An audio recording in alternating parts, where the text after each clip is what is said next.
الحمد لله رب العالمين والصلاة والسلام على سيد الأنبياء والمرسلين محمد وعلى آله وصحبه أجمعين أما بعد أعوذ بالله من الشيطان الرجيم بسم الله الرحمن الرحيم شهر رمضان الذي أنزل فيه القرآن هدى للناس وبينات من الهدى والفرقان اللہ رب العزت کا ارشاد ہے کہ رمضان کا مہینہ وہ ہے جس میں قرآن کریم اتارا گیا، وہ لوگوں کے لیے ہدایت کا ذریعہ ہے اور اس میں ہدایت کی واضح دلیلیں بھی ہیں اور وہ حق اور باطل کے درمیان فرق کرنے والا ہے۔ رمضان کا مبارک مہینہ اپنی تمام تر رحمتوں اور برکتوں کے ساتھ ہمارے اوپر سایہ فکن ہے اور ہر ایمان والا اپنے ظرف کے مطابق اور اپنی وسعت کے مطابق اس سے فائدہ اٹھا رہا ہے اور ثواب حاصل کر رہا ہے۔ ویسے تو رمضان کی بے شمار خوبیاں ہیں، بے شمار خصوصیات ہیں، لیکن چند خصوصیات کی طرف اشارہ کیا جاتا ہے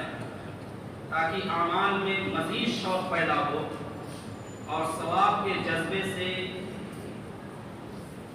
عمل کرنے کی توفیق حاصل ہو۔ رمضان کی ایک بنیادی خصوصیت یہ ہے کہ وہ تمام مہینوں کا سردار ہے۔ جس طرح سے جمعے کے بارے میں کہا جاتا ہے کہ یہ تمام دنوں کا سردار ہے، اور سردار کا مطلب یہ ہوتا ہے کہ اس کا احترام کیا جائے، اس کا خیال رکھا جائے، اس کی توہین نہ کی جائے، اس کی بے وقتی نہ کی جائے۔ جب رمضان تمام مہینوں کا سردار ہے تو اس کی حرمت کو پامال کرنا اور اس کی بے احترامی کرنا یہ بھی خلاف عقل بھی ہے اور خلاف شرع بھی ہے۔ بیہقی میں رسول پاک علیہ السلام سے یہ الفاظ بھی منقول ہیں کہ رمضان سید الشہور، کہ رمضان تمام مہینوں کا سردار ہے۔ رمضان کی ایک خصوصیت اور ہے، وہ یہ ہے کہ وہ گناہوں کو مٹا دیتا ہے، جلا دیتا ہے، خاکستر کر دیتا ہے۔ رمضان کا نام یہ بہت پہلے سے ہے، زمانے جاہلیت میں کئی نام تھے، ان میں ایک نام تھا ناطق، مطلب ہلا دینے والا، ایک نام تھا ظاہر، اس کے معنی ہوتے ہیں روشن کے، تابناک کے، اور ایک نام رمضان تھا۔ ان تینوں ناموں کے درمیان اللہ رب العزت نے قرآن کریم میں جس نام کا تذکرہ کیا ہے اور جس کو قیامت تک کے لیے زندہ جاوید بنا دیا ہے، وہ رمضان ہے۔ اور رمضان کے معنی ہی ہوتے ہیں کہ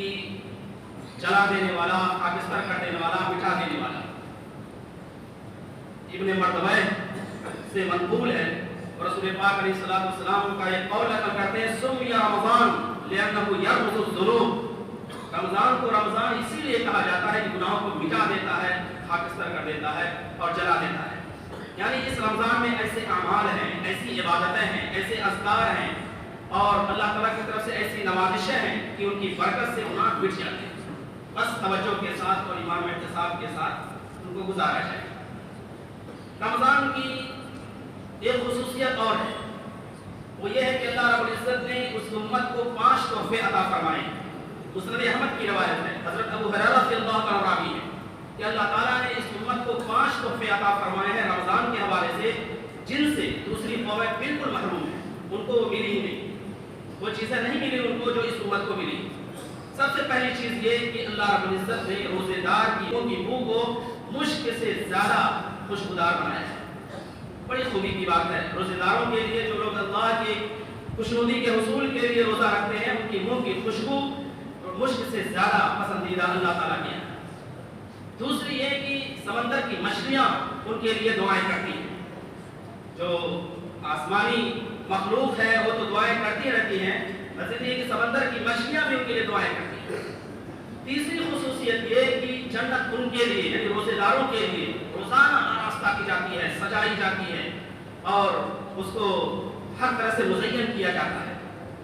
ایک اور خصوصیت یہ ہے کہ اس رمضان میں سرکش شیاطین قید کر دیے جاتے ہیں، جوڑا کر دیے جاتے ہیں، جکڑ دیے جاتے ہیں، وہ بہکانے اور گمراہ کرنے کی طاقت نہیں رکھتے ہیں۔ اور ایک آخری خصوصیت اس حدیث میں یہ ہے کہ روزے دار کو رمضان کے اختتام پر، رمضان کے ختم ہونے پر پورا اجر دیا جاتا ہے، اس میں کوئی کمی نہیں کی جاتی۔ یہ بڑی سعادت کی بات ہے، خوش نصیبی کی بات ہے۔ جو بھی روزے دار ہے اور رمضان کے اس مہینے سے مستفید ہو رہے ہیں، اللہ تعالیٰ نے یہ انعامات ان کے لیے تیار کر رکھے ہیں۔ شرط وہی ہے کہ اللہ کا حکم سمجھ کر اور ثواب کی امید۔ رمضان کی ایک اور خصوصیت ہے اور وہ سب سے بڑی خصوصیت ہے، سب سے اہم خصوصیت ہے، اور وہ خصوصیت ہے جس کی طرف آیت میں اشارہ کیا گیا، شہر رمضان الذی انزل فیہ القرآن۔ رمضان کا مہینہ وہ ہے جس میں قرآن اتارا گیا، اور قرآن ہے کیا؟ لوگوں کے لیے رہنمائی کا ذریعہ ہے، اور اس میں رہنمائی کی واضح دلیلیں اور شواہد موجود ہیں، اور حق کیا ہے، باطل کیا ہے، جائز کیا ہے، ناجائز کیا ہے، صحیح کیا ہے، غلط کیا ہے، اس کو بالکل دو چار کی طرح عیاں کرنے والی کتاب ہے۔ وہ قرآن اس مہینے میں نازل کی ہے، حتیٰ کہ کتابوں میں یہاں تک لکھا ہے کہ صرف قرآن ہی نہیں بلکہ تمام آسمانی صحیفے اور آسمانی کتابیں اسی مہینے میں نازل ہوئی۔ تو اس طرح سے اللہ رب العزت نے اس مہینے کو بابرکت بنا دیا۔ تو یہ قرآن اللہ کا کلام ہے، اور اللہ کا کلام ہے تو پھر اللہ رب العزت کے کلام کی جو برکت ہے وہ بے حد و حساب ہے، لامحدود ہے، اس کو شمار نہیں کیا جا سکتا۔ اور رسول پاک علیہ الصلوۃ والسلام نے فرما دیا کہ قرآن کریم جو پڑھتا ہے اور اچھی آواز کے ساتھ پڑھتا ہے تو اللہ تعالیٰ ماہر جو فرشتے ہیں ان کے ساتھ ان کا حشر فرمائیں گے، لیکن جو قرآن کریم پڑھتا ہے اور اٹک کے پڑھتا ہے تو اللہ تعالیٰ دوہرا اجر عطا فرمائے گا۔ گویا رمضان اور قرآن یا تلاوت قرآن دونوں لازم ملزوم ہیں، اس کے ساتھ اللہ رب العزت نے یہ نعمتیں عطا فرمائی۔ اور ایک حدیث میں تو یہ ہے کہ دونوں چیزیں چاہے روزہ ہو یا تلاوت قرآن ہو، یہ دونوں قیامت کے دن سفارشی بن کر کھڑے ہو جائیں گے اور کہیں گے کہ میرے مالک اس نے رات میں اپنی نیند کو قربان کیا تراویح کے لیے، قیام اللیل کے لیے، تو میری سفارش اس کے حق میں قبول فرما۔ روزہ بھی کہے گا کہ اس نے میری خاطر یعنی آپ کی خوشنودی کی خاطر اس نے دن کے اندر تمام چیزوں سے اپنے آپ کو دور رکھا، یعنی کھانے پینے سے دور رکھا، نفسانی خواہشات سے دور رکھا، تو میری سفارش کو اس کے حق میں قبول فرما۔ تو یہ اللہ تعالیٰ کی طرف سے یہ سفارشی بنائے گئے ہیں، لیکن اسی وقت ہوں گے جب صحیح انداز میں ان دونوں چیزوں کو ادا کیا جائے گا۔ ایک تو روزے کو صحیح انداز میں ادا کیا جائے، اور دوسرے کہ قرآن کی تلاوت کا بھی اسی انداز میں اہتمام ہو۔ قرآن کریم کے آیت سے معلوم ہوتا ہے کہ جو لوگ قرآن کی تلاوت کرتے ہیں وہ ایسی تجارت کرتے ہیں جس میں کوئی گھاٹا نہیں، کوئی نقصان نہیں، فائدہ ہی فائدہ ہے، لہذا اس فائدے کو غنیمت جاننا چاہیے۔ ایک آخری خصوصیت رمضان کی ہے کہ یہ دعا کا مہینہ ہے، اس میں دعاؤں کا بہت زیادہ اہتمام کرنا چاہیے۔ اور آپ قرآن کریم کا مطالعہ کریں گے تو معلوم ہوگا کہ جہاں روزے کی آیتیں ہیں اسی درمیان میں اللہ تعالیٰ نے دعا کی آیت کا تذکرہ فرمایا۔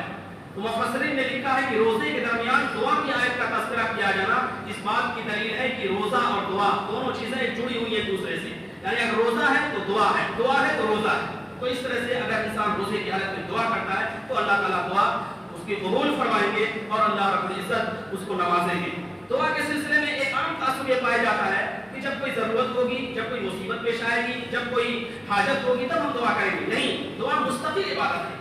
اور دنیا میں آپ کسی سے کوئی چیز مانگیے تو ناراض ہوتا ہے، وہ نہیں دیتا ہے، انکار کر دیتا ہے، لیکن اللہ رب العزت کی شان کریمی یہ ہے کہ اس سے مانگیے تو بہت زیادہ خوش ہوتا ہے اور نہ مانگنے سے ناراض ہوتا ہے۔ جو لوگ اللہ تعالیٰ سے نہیں مانگتے اللہ تعالیٰ سے سخت ناراض ہوتا ہے۔ اور قرآن میں صاف اعلان کیا گیا وَإِذَا سَأَلَكَ عِبَادِي عَنِّي فَإِنِّي قَرِيبٌ، اے محمد صلی اللہ علیہ وسلم جب میرے بندے آپ سے دریافت کریں میرے بارے میں تو بتا دیجیے میں قریب ہوں، بیچ میں ایجنسی کی وساطت کی ضرورت نہیں ہے، میں ان کی دعاؤں کو ڈائریکٹ سنتا ہوں۔ شرط یہ ہے کہ اللہ کی تسبیح ہو، رسول پاک صلی اللہ علیہ وسلم پر درود شریف ہو، پھر اس کے بعد اپنی حاجت رکھی جائے، دعائیں کھل کے مانگے، کسی زبان مانگے، اللہ تعالیٰ آپ کی زبانوں کے سے ناواقف نہیں بلکہ ساری زبانوں کے خالق ہیں، ساری زبانوں میں حاجتوں کو سنتے ہیں، اللہ تعالیٰ آپ کی مراد کو سنیں گے، لیکن شرط یہ ہے کہ اس جذبے کے ساتھ مانگے کہ اللہ تعالیٰ ضرور قبول کریں گے۔